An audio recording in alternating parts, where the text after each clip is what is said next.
नमस्कार मेरे प्यारे भाइयों बहनों और बच्चों। इस समय हम यह वीडियो जो बना रहे हैं यह महाभारत में की वीडियो है। इसमें आप जानते हैं कि पांडु 3 भाई थे, एक धृतराष्ट्र और एक विदुर और एक पांडु।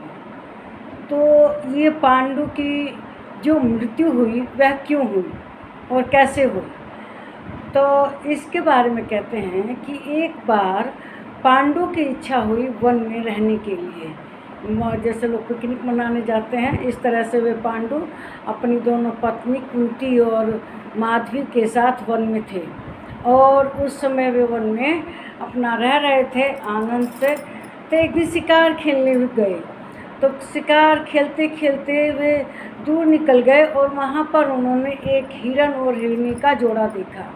तो उन्होंने समझा कि ये हिरण है, चलो इसका शिकार कर देते हैं। तो उन्होंने हिरण को जैसे तीर मारा उसी समय वो उस हिरनी को लग गया। और जो हिरनी थी वो वास्तव में हिरनी नहीं थी, वो कंदम ऋषि की पत्नी हिरनी बनी हुई थी और कंदम ऋषि हिरण बने हुए थे और वे इसी तरह से अपना आनंद मना रहे थे। लेकिन जो पांडु थे उन्होंने हिरण समझ के तीर चला दिया। अब क्या है, कंदम ऋषि बहुत क्रोधित हुए क्योंकि वे तो ऋषि मुनि थे, वे सामान्य जीवन नहीं जीते थे। लेकिन उनकी पत्नी ने उनसे बहुत अनुरोध किया कि देखिए हम ऋषि हैं तो क्या है, हमें भी एक बच्चे की लड़के की आवश्यकता है जो हमारा वंश आगे चलाए। पहले तो कंदम ऋषि कहे कि नहीं, इस समय मैं भोलेनाथ की भगवान महादेव की पूजा में लगा हुआ हूँ तो मेरी पूजा भंग हो जाएगी। मैं इस समय अपनी कोई सी संतान प्राप्त की इच्छा मुझे नहीं है। लेकिन उसने बहुत अनुरोध किया तो उन्होंने कहा कि ठीक है, हम हिरण बन जाते हैं। तो वे हिरण का जोड़ा बनकर अपनी क्रीड़ा में रत थे। तभी वो पांडु आए और शिकार करने के क्रम में उन्होंने उसको वास्तविक हिरण समझ के उनकी पत्नी को तीर चला दिया।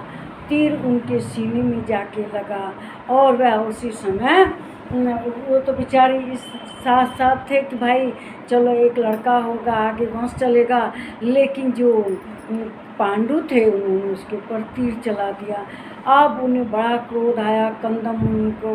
उन्होंने उन्हें श्राप दे दिया कि तुम निसंतान ही मरोगे। तुम अगर किसी स्त्री के साथ संतान की इच्छा से रहोगे, असंभोग करोगे तो तुम्हारी उसी समय मृत्यु हो जाएगी। और यही हुआ। जो कुंती और माधवी थी, ये दोनों, वैसे कुंती को दूसरे देवता को आवाहन करके उनसे संतान प्राप्त करने का आशीर्वाद था उनके, क्योंकि दुर्वासा ने उन्हें ऐसा मंत्र दिया था कि वे किसी भी देवता का आवाहन कर सकती थी। और इसी मंत्र को आजमाने के लिए कि हाँ ये मंत्र सही है, कुंती ने सूर्य भगवान का आह्वान किया था और उस समय उनकी शादी नहीं हुई। मंत्र तो सही था और अब सूर्य भगवान कहे कि मैं बिना प्रसाद दिए जा नहीं सकता, तुमने इस प्रकार से मुझे आह्वान किया है। तब सूर्य भगवान से उन्होंने कहा कि मैं तो कुंवारी हूँ। तो उन्होंने कहा तुम्हारा पुत्र कान के द्वारा पुत्र हो, वो कान से पैदा हुआ तो उसका नाम कर्ण रख दिया गया। तो जब पांडु भी कहते हैं, क्योंकि वे तो किसी के साथ रह नहीं सकते थे तो वे तो संतान प्राप्त करने में असमर्थ थे, क्योंकि उनकी तो उसी समय मृत्यु हो जाती किसी स्त्री के संपर्क में आते ही। उनकी 2 पत्नियां थी, लेकिन उन्होंने कुंती से कहा देवताओं का आह्वान करने के लिए। तो उन्होंने सबसे पहले धर्मराज यमराज का आह्वान किया, उससे धर्मराज युधिष्ठिर पैदा हुए। इस तरह से उन्होंने 3 पुत्रों को जन्म दिया, भीम और अर्जुन और युधिष्ठिर। तब उन्होंने कहा पांडु ने कि 2 पुत्र इनके भी हों। तब उन्होंने देवता का आवाहन करके 2 पुत्र माधवी के भी हुए इस तरह से। लेकिन पांडु पुत्रों को जन्म देने में असमर्थ थे, क्योंकि उनको तो श्राप लगा हुआ था। वे वन में आए हुए थे उस समय घूमने के, आनंद मनाने के पर्पस से, ना वो आते और ना वो शिकार करते। लेकिन उन्होंने उसी शिकार के चक्कर में उनकी पत्नी को समझा कि ये हिरण है, ये हिरण हिरनी है, और उन्होंने उनको तीर से मार दिया।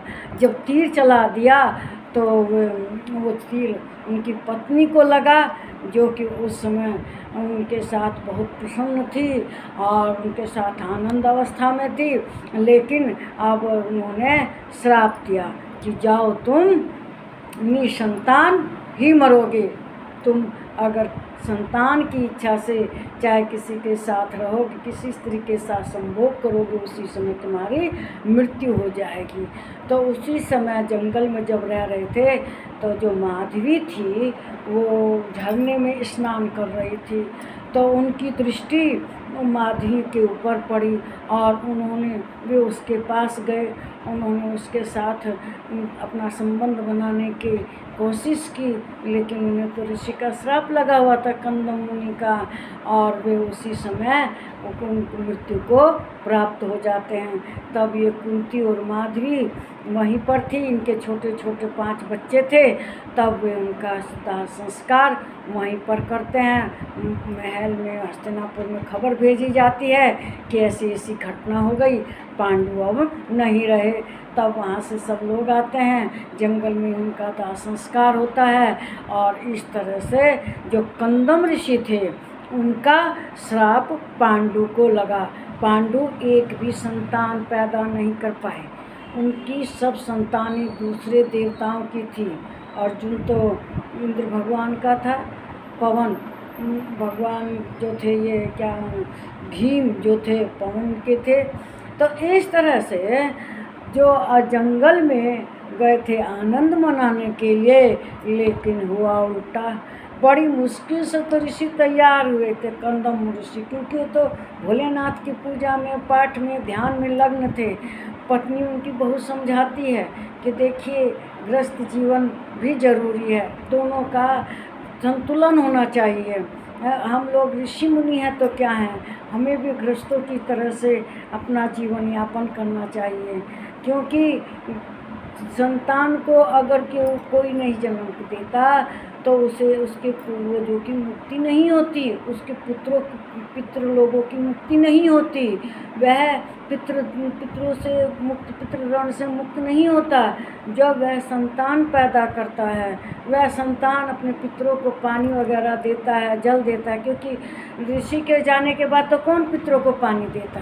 तो उनकी तो बहुत दुर्गति थी, लेकिन संतान एक हो जाने पर पितृ भी तर जाते हैं। इसी से उनकी पत्नी ने उनसे अनुरोध किया कि एक बच्चा जरूर होना चाहिए।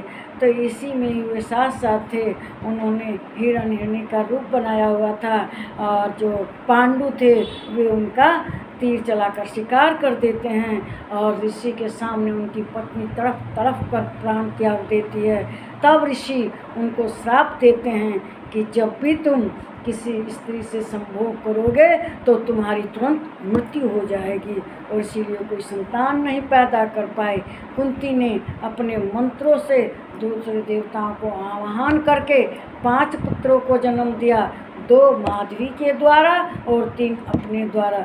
मेरी जानकारी अगर आपको अच्छी लगी तो इस वीडियो को लाइक कीजिए, शेयर कीजिए, इस पर कमेंट कीजिए। कहना श्री कृष्ण भगवान की आपके ऊपर कृपा बनी रहे। इसे ज़रूर सब्सक्राइब कीजिए। नमस्कार मेरे प्यारे भाइयों, बहनों और बच्चों।